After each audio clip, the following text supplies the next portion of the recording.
안디옥 교회에는 예언자와 교사들이 있었습니다. 그들은 바나바와 니게르라 하는 시므온과 구레네 사람 루기오와 분봉왕 헤롯 안티파스와 함께 자라난 마나엔과 사울입니다.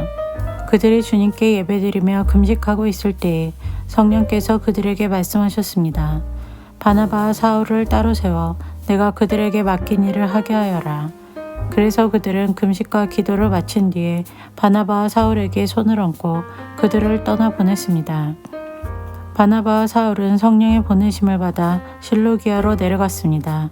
그곳에서 그들은 배를 타고 키프로스로 건너갔습니다. 그들은 살라미에 이르러 유대 사람의 회당에서 하나님의 말씀을 전했습니다. 마가 요한도 그들을 돕기 위해 함께 갔습니다. 그들이 그 섬을 다 돌고 바보에 도착했습니다.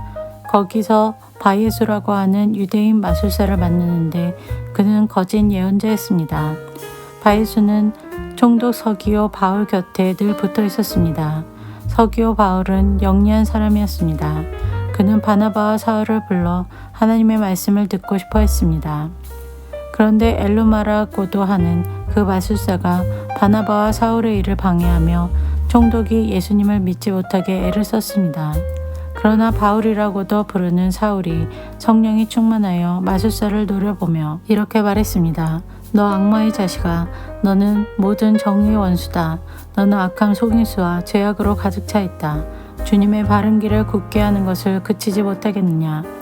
이제 주님께서 손으로 너를 치실 텐데 그러면 내 눈이 멀어 얼마 동안 너는 햇빛조차 보지 못할 것이다. 그러자 곧 안개와 어둠이 그에게 내려 그는 앞을 더듬으면서 자기 손을 붙잡아 줄 사람을 찾았습니다. 총독이 이 모습을 보고 주를 믿게 되었습니다. 그는 주님에 관한 가르침에 깊은 감명을 받았습니다. 바울과 그 일행은 바보에서 배를 타고 밤빌리아에 있는 버가로 갔습니다. 그곳에서 마가 요한은 그들을 떠나 예루살렘으로 돌아갔습니다. 그들은 버가에서 더 나아가다가 비시디아의 안디옥에 이르게 되었습니다. 안식일에 그들은 회당에 들어가 앉았습니다. 회당장들은 율법과 예언자들의 글을 읽은 후에 바울과 바나바에게 전가를 보내어 형제들이여 이 사람들에게 권면해주고 싶은 말이 있으면 하시오라고 말했습니다. 바울이 자리에서 일어나 손짓을 해가며 말했습니다. 이스라엘 사람들 그리고 하나님을 경외하는 이방인 여러분, 제 말에 귀를 기울여 주십시오. 이스라엘 백성이 하나님께서 우리 조상들을 선택하셨습니다. 우리 조상들이 이집트에 있을 때에 하나님께서 그들을 큰 민족으로 높여주셨고 큰 능력으로 그들을 그곳에서 인도해 내셨습니다. 그리고 광야에서 40년 동안 그들이 행한 일을 참으셨으며 가나안 땅에서 7민족을 쫓아내시고 그들의 땅을 이스라엘 백성에게 유업으로 주셔서 약 450년간 차지하게 하셨습니다. 그 뒤에 하나님께서는 예언자 사무엘의 때까지 이스라엘 백성들에게 사사들을 세워주셨습니다. 그런 뒤에 백성이 왕을 요구하자 하나님께서 그들에게 베냐민 지파 사람 기스의 아들 사울을 주셨습니다. 사울은 40년 동안을 다스렸습니다. 그 후 하나님께서는 사울을 물리치시고 다윗을 그들의 왕으로 삼으셨습니다. 하나님께서는 다윗에 대해 내가 이새의 아들 다윗을 보니 그는 내 마음에 드는 사람이다. 그가 내 뜻을 다 이룰 것이다 라고 말씀하셨습니다. 하나님께서는 약속하신 대로 다윗의 자손 가운데서 한 분을 구세주로 삼아 이스라엘에게 보내주셨는데 그분이 바로 예수님이십니다. 그분이 오시기 전에 요한이 먼저 모든 이스라엘 백성에게 회개의 세례를 선포했습니다. 요한은 자기 사명을 다 마칠 무렵에 이렇게 말하였습니다. 너희는 나를 누구라고 생각하느냐? 나는 그리스도가 아니다. 그분은 내 뒤에 오실 것이다. 나는 그분의 신발끈을 풀어드리기에도 부족한 사람이다. 아브라함의 자손과 하나님을 경외하는 이방인 형제 여러분, 하나님께서 이 구원의 소식을 우리에게 전해주셨습니다.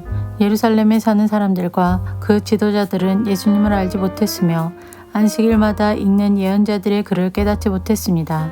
오히려 그들은 예수님을 죄인 취급하여 예언자의 말씀을 그대로 이루었습니다. 그들은 예수님을 죽여야 할 정당한 구실을 찾지 못했지만 빌라도를 졸라서 예수님을 죽이게 했습니다. 그들은 예수님에 관하여 성경에 기록된 모든 말씀대로 예수님께 행했습니다. 그리고 나서 그들은 예수님을 십자가에서 내려 무덤에 두었습니다. 그러나 하나님께서는 죽은 사람들 가운데서 예수님을 살리셨습니다. 예수님께서는 갈릴리에서 예루살렘까지 자기와 함께 올라간 사람들에게 여러 날 동안 나타나셨습니다. 그들은 지금 백성들에게 예수님을 증언하는 사람들이 되었습니다. 우리도 하나님께서 우리 조상들에게 약속하신 복된 소식을 여러분에게 전합니다. 하나님께서는 예수님을 죽은 자들 가운데서 살리심으로 조상들의 후손인 우리에게 그 약속을 이루셨습니다. 이 일은 시편 2째 편에 너는 내 아들이다. 오늘 내가 너를 낳았다. 라고 기록되어 있습니다. 하나님께서 예수님을 죽은 자들 가운데서 살리시고 썩지 않게 하셨습니다. 이런 뜻으로 하나님께서 내가 다윗에게 약속한 거룩하고 확실한 복을 너희에게 주겠다. 라고 말씀하신 것이 있습니다. 다른 시편에도 하나님께서 이렇게 말씀하셨습니다. 주님께서는 주님의 거룩하신 분을 무덤에서 썩지 않게 하실 것입니다. 다윗은 평생 하나님의 뜻대로 살다가 죽어서는 조상 곁에 묻혔고 그의 몸은 썩고 말았습니다.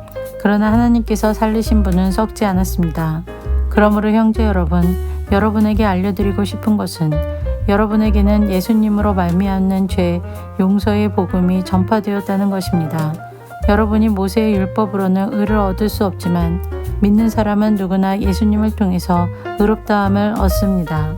그러므로 예언자들이 말한 것이 여러분에게 일어나지 않도록 조심하십시오. 보아라, 너희 비웃는 사람들아, 너희는 놀라고 망하여라. 너희가 사는 날 동안 내가 한 가지 일을 하겠다.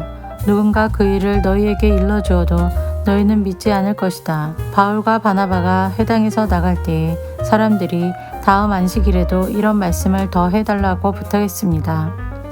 모임이 끝난 뒤에 많은 유대인과 유대교로 개종한 사람들이 바울과 바나바를 따랐습니다. 바울과 바나바는 그들과 이야기를 나누며 항상 하나님의 은혜 가운데 있으라고 권했습니다. 그 다음 안식일에는 그 도시에 사는 사람이 거의 다 주님의 말씀을 들으려고 몰려들었습니다. 그 무리를 보자 유대인들은 시기심에 불타 바울이 말한 것을 반대하면서 욕을 해댔습니다. 그러나 바울과 바나바는 매우 용기 있게 말했습니다. 우리는 하나님의 말씀을 여러분에게 먼저 전해야만 했습니다. 그러나 여러분은 그 말씀을 배척하고 스스로 영원한 생명을 누리기에 합당하지 않은 사람이라고 인정해버리니 우리는 이제 이방인들에게 갑니다. 주님께서 이와 같이 우리에게 명령하셨기 때문입니다. 내가 너를 이방의 빛으로 삼았으니 이는 너를 땅끝까지 이르러 구원이 되게 하기 위해서이다. 이방인들은 바울의 말을 듣고 기뻐하며 주님의 말씀을 찬양했습니다. 그리고 영원한 생명을 얻기로 선택된 사람들은 모두 예수님을 믿었습니다. 그래서 주님의 말씀은 온 지방에 두루 퍼졌습니다. 그러나 유대인들은 경건한 귀부인들과 그 도시의 지도자들을 부추겨서 바울과 바나바를 핍박하게 했고 마침내 자기들이 살고 있는 지방에서 그들을 내쫓았습니다. 바울과 바나바는 그들에게 자기들의 발에 있는 먼지를 떨어버리고 이고니온으로 갔습니다. 제자들은 계속 기쁨과 성령으로 충만하였습니다.